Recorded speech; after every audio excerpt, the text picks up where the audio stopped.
તમારા પાસે દુનિયાનું શ્રેષ્ઠ સાધન હોય પણ તમારી જો આવડત ન હોય અને મન મજબૂત ન હોય તો એ તમામ વસ્તુ છે ને એ નકામી છે.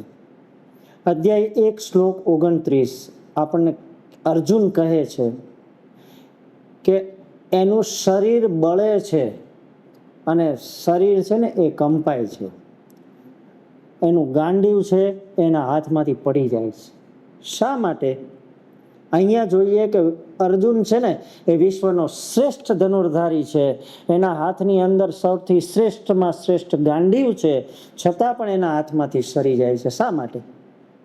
તમે ગમે એટલા ભણેલા હો, ગમે એટલા સાધનો તમારી પાસે હોય, પણ પરીક્ષા સમયે કે મુસીબતના સમયે જો તમે ગભરાઈ જાઓ છો અને બધી આવડત છે ને એ શૂન્ય થઈ જાય છે, ત્યારે વિચારવાનું કે હથિયાર છે ને એ હાથથી નહીં પણ હિંમતથી પકડવું જોઈએ. અને જો આત્મવિશ્વાસ તમારામાં નહીં હોય તો તમારી પાસે હાથમાં આવેલી બાજી પણ છે ને એ સરી જાય છે. અહીંયા અર્જુનને મનનો તાપ બાળે છે. કુરુક્ષેત્રના મેદાનમાં કોઈ પણ પ્રકારની આગ નહોતી. આગ હતી તો શેની હતી? એ ચિંતાની આગ હતી. એને ડર, ઈર્ષા અને ચિંતા આ ત્રણ છે ને એ એવી અદૃશ્ય આગ છે કે એ માણસને અંદરથી સળગાવે છે. આપણે બહારથી સારા એવા પ્રયત્નો કરીએ છીએ, પણ જો અંદરથી મન શાંત નહીં હોય તો આપણું મન છે ને એ શાંત નહીં હોય તો આપણું સ્વાસ્થ્ય પણ સારું રહેશે નહીં. અહીંયા ડિપ્રેશન અને એન્ઝાઇટીના બધા જ રોગોના લક્ષણો અર્જુને પોતાના મનથી જણાવ્યા છે. છેલ્લે તમારે તમારું બ્રેકડાઉન સ્વીકારવું પડે. કઈ રીતે? તો અર્જુને ભગવાન કૃષ્ણને કહી દીધું છે કે ભગવાન હવે મનેથી કશું થશે નહીં, મારી હાલત ખરાબ છે.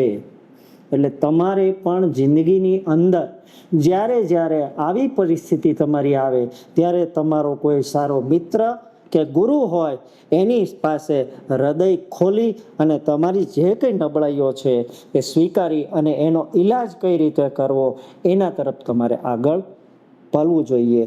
અર્જુન આટલું બોલ્યો ને એના ઉપરથી જ ભગવાન કૃષ્ણે આપણને આખી ગીતા સંભળાવી છે કે તમે માત્ર ડિગ્રી કે જાજા સાધનો ભેગા કરશો તો એનાથી તમને સફળતા નહીં મળે, પણ તમે મન એવું મક્કમ કરો કે ગમે એવી તમારી જે પરિસ્થિતિ છે, ગમે એવી મુસીબત છે, એની અંદરથી પણ તમારા હાથમાંથી કોઈ પણ પ્રકારની પકડ ઢીલી થવી જોઈએ નહીં.